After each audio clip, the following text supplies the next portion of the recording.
Et salut, alors dans cette vidéo, on se retrouve pour voir comment faire un diagramme corrélé dans le cas d'une molécule de type AB.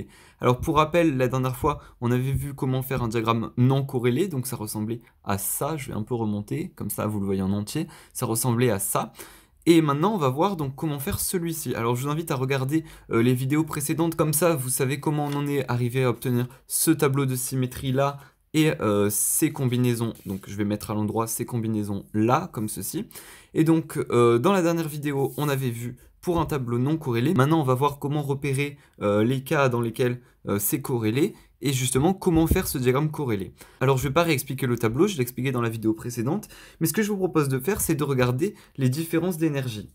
Alors pour commencer, on va s'intéresser à ce tableau. On regarde la différence d'énergie de cette ligne et de cette ligne. Alors petit rappel, pour calculer la différence d'énergie, vous faites la première valeur moins la deuxième valeur, vous mettez le tout en valeur absolue. Donc là, on trouverait 7 électronvolts pour la différence d'énergie entre l'orbital SA et l'orbital SB. Et en dessous, donc on trouverait 14 électronvolts de différence entre PA et PB. Donc pour l'instant, c'est bon signe, ça veut dire qu'on combine en fait SA et SB et PA et PB, donc ce qui est normal, parce que pour rappel, on les avait combinés ici, donc là on avait combiné SA et SB et tous les PA avec tous les PB, donc les trois possibles. Donc du coup maintenant ce qu'on fait, c'est qu'on s'intéresse par exemple à cette diagonale-là. Donc si je fais la différence d'énergie, donc je fais moins 26 moins 36, donc moins 26 plus 36, et je vais trouver 10. Donc là, on a 10 électronvolts. Donc vous êtes d'accord pour dire que 10, c'est plus petit que 15 électronvolts. Donc au final, ça veut dire qu'on va corréler cette partie-là. Donc étant donné qu'on va corréler, je vais le mettre en orange, voilà. Donc là, on va devoir corréler. On peut s'intéresser quand même à la deuxième diagonale, même si évidemment elle ne changera rien. Dans tous les cas, on fera un truc corrélé. Donc, moins 12, moins 46, en valeur absolue, on trouve 31. Donc ça, pour le coup, on s'en fiche. 31, comme ceci, voilà. Mais ce qui est important, c'est de voir qu'il y a une diagonale dont la différence d'énergie va être plus petite que 15 électronvolts. Concrètement, ça veut dire quoi? Ça veut dire que l'orbital P de A et l'orbital S de B vont être influencés l'une avec l'autre. Alors ça, c'était un premier cas, on peut peut-être voir un deuxième cas, et après on tracera le diagramme. Alors intéressons-nous à ce tableau-là. Alors si on trace un trait ici pour voir la différence d'énergie entre SA et SB, donc vous faites la différence, on trouverait 9. Si vous faites la différence ici, on trouverait 8. Si on regarde donc cette diagonale-là, donc moins 21 plus 50, on trouverait 29. Donc 29. Et si on fait cette diagonale-là, on trouverait combien? Donc moins 41 plus 29, on trouverait 12. Et là, vous remarquez encore une fois que 12 est plus petit que 15, donc évidemment en valeur absolue. Donc ce qu'on fait, c'est que on va pouvoir corréler. Donc je vais mettre un trait orange pour dire qu'on va devoir corréler. Alors pour comparer avec ce qu'on a vu dans la dernière vidéo quand même, dans le cas où PA et SB et SA et PB, donc les diagonales en fait, ont une différence d'énergie plus grande que 15 électronvolts, on ne corrèle pas. Tandis que si au moins une des diagonales, donc en l'occurrence, dans ce cas-là, c'est la diagonale de en bas à gauche à en haut à droite, et dans ce tableau-là, c'est l'autre. Si la diagonale a une différence d'énergie plus petite que 15 électronvolts, alors dans ce cas, on va faire le diagramme corrélé. Alors du coup, c'est parti. On va passer au diagramme corrélé. Alors ce que je vous propose, c'est qu'on s'intéresse au deuxième tableau, donc à celui-ci, et que donc là, on a les combinaisons, et on fasse tout en fonction. Alors rappelez-vous ce qu'on avait vu pour les molécules de type A2 quand on voulait faire un diagramme corrélé. Ce qu'on faisait, c'est qu'on faisait des orbitales. Alors j'ai simplement refait ça, on va pas tout refaire, on va pas perdre du temps, sachant qu'en plus on l'a déjà fait. Donc si vous savez pas comment j'ai trouvé ça, regardez la vidéo qui s'affiche en fiche. Sinon simplement, on va tracer le diagramme. Alors juste petit truc, on fait des combinaisons donc entre 2 sigma et 1 sigma, et 2 sigma étoiles et 1 sigma étoile. Voilà, donc on fait ça. Donc ce que je vous propose de faire, c'est qu'on trace directement le diagramme. Alors pour tracer le diagramme, qu'est-ce qu'on fait? Comme pour la vidéo précédente en fait, comme pour un diagramme non corrélé, ce qu'on va faire dans un tout premier temps, c'est qu'on va tracer une flèche et qu'on va y placer les différents niveaux d'énergie. Alors là, le plus petit c'est moins 50, donc là, moins 50. Ensuite, donc c'est l'énergie en électronvolts, évidemment. Donc là, on a moins 50, ensuite on a moins 41, ensuite on a moins 29, et ensuite moins 21. Alors je vais quand même le rappeler, même si je l'ai dit plusieurs fois, mais on ne fait pas un diagramme quantitatif mais qualitatif, c'est-à-dire qu'on se fiche que la différence ici et la différence ici ne correspondent pas à la réalité, on s'en fiche des proportions entre guillemets. L'idée c'est juste de garder une certaine cohérence dans le fait que moins 50 c'est plus petit que moins 41, donc je place celui-ci en dessous de celui-ci. Et d'ailleurs dans ce diagramme-là, hein, en fait on se fiche de savoir exactement la valeur de sigma liante et de pi liante. En fait, peu importe, on sait juste que sigma liante est en dessous de pi liante, donc c'est pour ça. Et pareil pour 1 sigma étoile anti-liante, là on sait qu'elle est en dessous de 2 sigma. La différence, clairement, on s'en fiche. Ce qui importe, c'est juste qu'il y en ait une au-dessus et une en dessous, voilà. Donc ça, c'était pour la petite parenthèse. Maintenant, je pense que vous avez bien compris, hein, à force que je le dise et qu'on voie plusieurs exemples.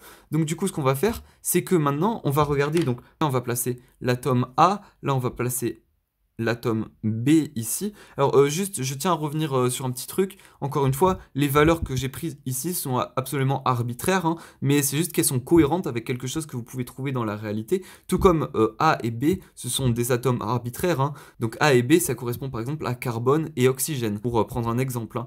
Mais disons que ce sont deux atomes totalement arbitraires, voilà. Alors maintenant, ce qu'on va faire, c'est qu'on va placer les orbitales pour chaque niveau d'énergie. Alors là, on a moins 50. Moins 50, ça correspond à quoi?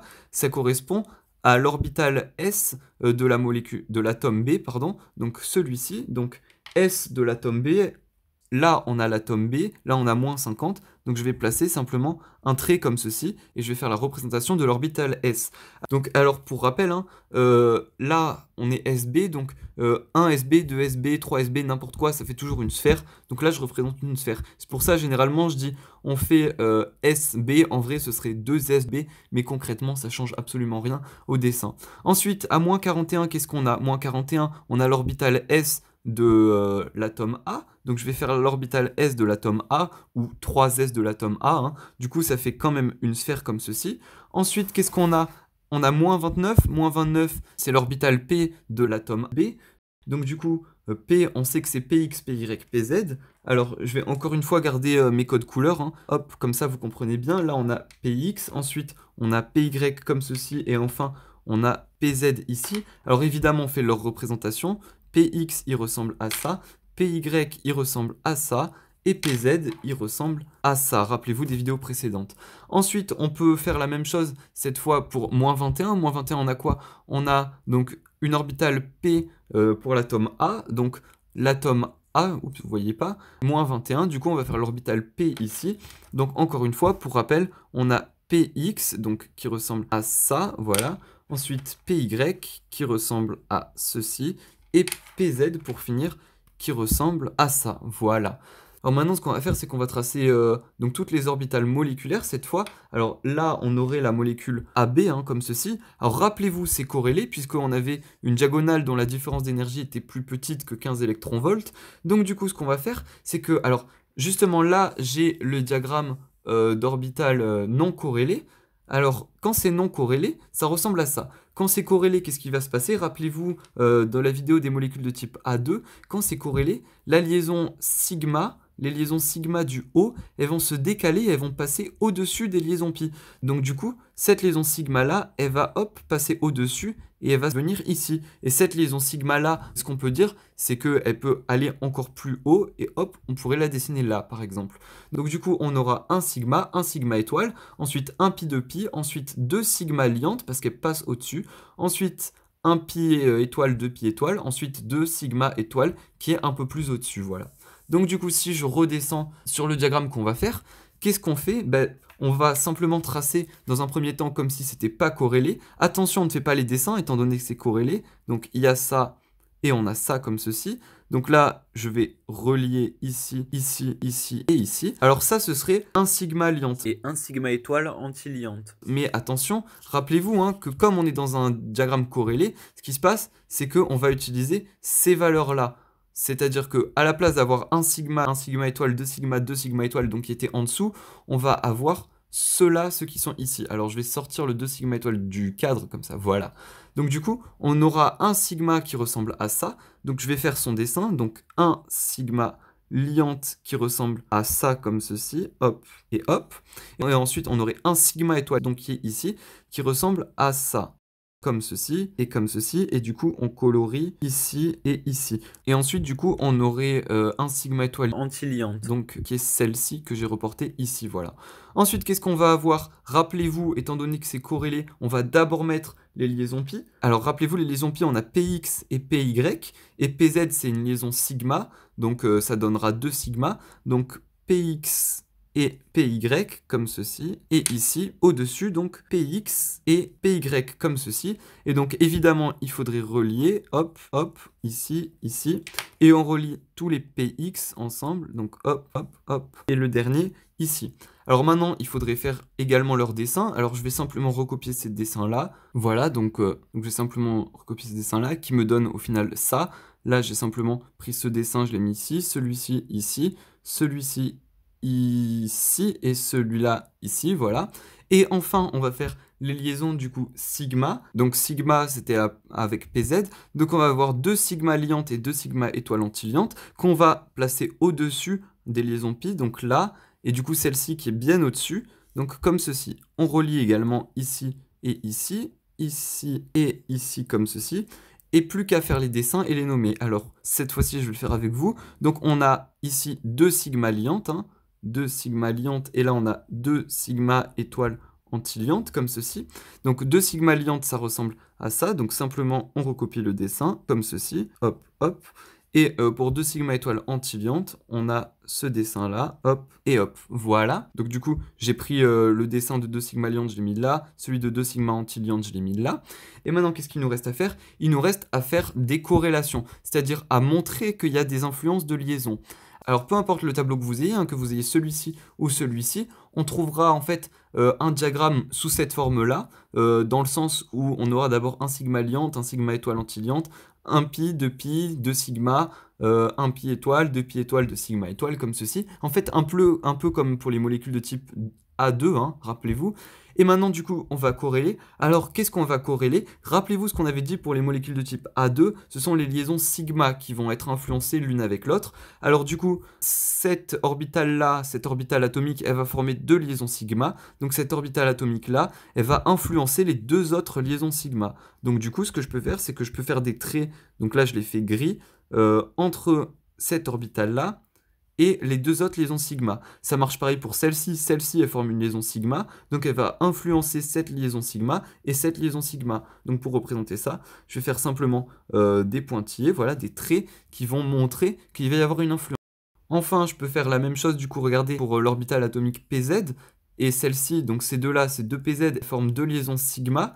Étant donné qu'elles forment des liaisons sigma, elles vont influencer les autres liaisons sigma. Donc cette orbitale atomique, elle va influencer cette liaison sigma également, et cette liaison sigma aussi. Donc du coup, je peux faire des pointillés comme ceci. Vous remarquez que ça devient de moins en moins lisible, mais bon, c'est comme ça, ma foi. Et du coup, cette orbitale atomique ici, elle va influencer cette liaison sigma, et cette liaison sigma, donc qu'on représente par des pointillés d'un côté et de l'autre. Voilà, comme ceci. Au final, on obtient notre magnifique diagramme corrélé de l'orbitale moléculaire d'une molécule de type AB. Et là, alors, petite remarque, vous vous souvenez ce que j'avais dit dans la vidéo précédente? J'avais dit qu'en fait, quand on avait un diagramme comme celui-ci, ce qui se passait, c'est que là, on avait une orbitale comme ça, et là, une plus haute ici, mais ça pouvait être également l'inverse, je l'avais représenté ici. On pouvait avoir cette orbitale-là au-dessus de cette orbitale-là.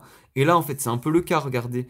Là, l'orbitale atomique de gauche, de Est, elle est au-dessus de l'orbitale atomique de droite, au final. Donc, peu importe là également, vous auriez pu avoir, si je le représente, de la couleur rouge, par exemple. Celle-ci, elle aurait très bien pu être ici. Celle-ci, elle aurait très bien pu être ici. Idem pour les orbitales P, elles auraient pu être... L'une aurait pu être ici, l'autre ici. Ça aurait absolument rien changé. On aurait trouvé un diagramme à peu près de cette forme. Donc voilà, je vous laisse le diagramme devant les yeux, comme ça vous voyez à quoi il ressemble. C'est pratiquement le même que celui pour la molécule de type A2, seulement au lieu que ça et ça soient bien alignés l'un face à l'autre, et ben voilà, ils sont légèrement décalés. Alors maintenant, j'espère que vous avez bien compris les orbitales de type AB pour les molécules corrélées. Si c'est le cas, petit pouce bleu, ça fait toujours plaisir. Du coup, nous, on se retrouve dans la prochaine vidéo. Nous, on a vu pour donc les molécules de type AB, le diagramme quand on corrélait pas. On a vu ici quand on corrélait. Et on verra un troisième petit truc dans la prochaine vidéo. Du coup, on se retrouve tout de suite.